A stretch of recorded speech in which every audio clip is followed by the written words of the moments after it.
ইসরায়েলে দফায় দফায় পাল্টা হামলা চালিয়ে যাচ্ছে ইরান। অত্যাধুনিক রাডার সিস্টেম থাকা সত্ত্বেও এসব হামলা ঠেকাতে হিমশিম খাচ্ছে ইসরায়েলি বাহিনী। আজও কয়েক দফায় হামলা চালিয়েছে তেহরান। এসব হামলার ভয়াবহতা ছড়িয়ে পড়েছে ইসরায়েল জুড়ে। সর্বশেষ ইসরায়েলের মধ্যাঞ্চলে সফলভাবে আঘাত হানতে সক্ষম হয় ইরানি মিসাইল। জানা গেছে, দখলদার ইসরায়েলকে লক্ষ্য করে ব্যালিস্টিক ক্লাস্টার মিসাইল ছুড়েছে, যা সরাসরি ইসরায়েলের মধ্যাঞ্চল ও বাণিজ্যিক রাজধানী তেল আবিবে আঘাত এনেছে।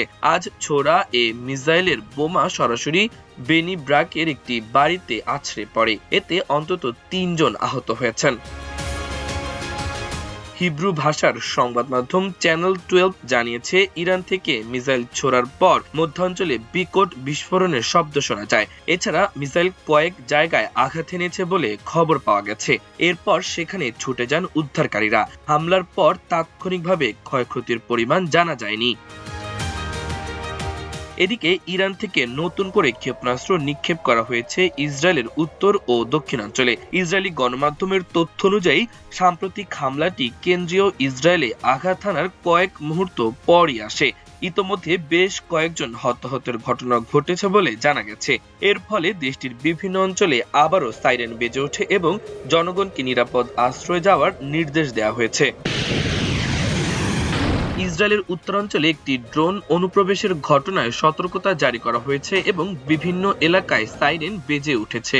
স্থানীয় সম্প্রচার মাধ্যমের বরাতে জানা গেছে, ড্রোনটি সীমান্তবর্তী শহর কিরিয়াত সোমনোর আকাশসীমা দিয়ে প্রবেশ করে। ড্রোন অনুপ্রবেশের জেরে সেপ্ট এলাকায় সাইরেন বেজে ওঠে এবং সম্ভাব্য হুমকি মোকাবেলায় নিরাপত্তা বাহিনী তৎপর হয়ে ওঠে।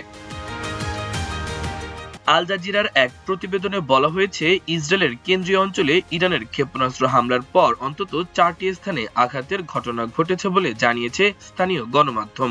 প্রতিবেদন অনুযায়ী বেনেই ব্রেকে 2টি এবং হোলন ও পেতা তিকভায় 1টি করে আঘাত হানে ক্ষেপণাস্ত্র বা তার ধ্বংসাবশেষ।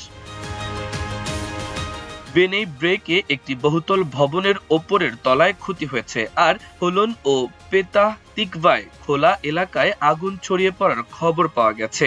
জরুরি সেবা দল ঘটনাস্থলে পৌঁছে আগুন নিয়ন্ত্রণে এবং উদ্ধার তৎপরতা চালাচ্ছে।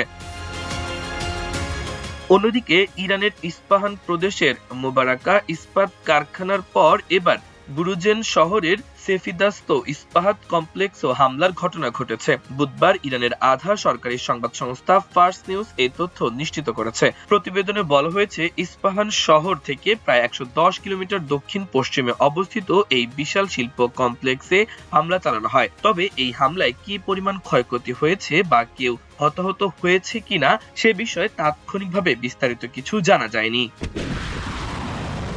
মাল্টিমিডিয়া ডেস্ক, আমার দেশ।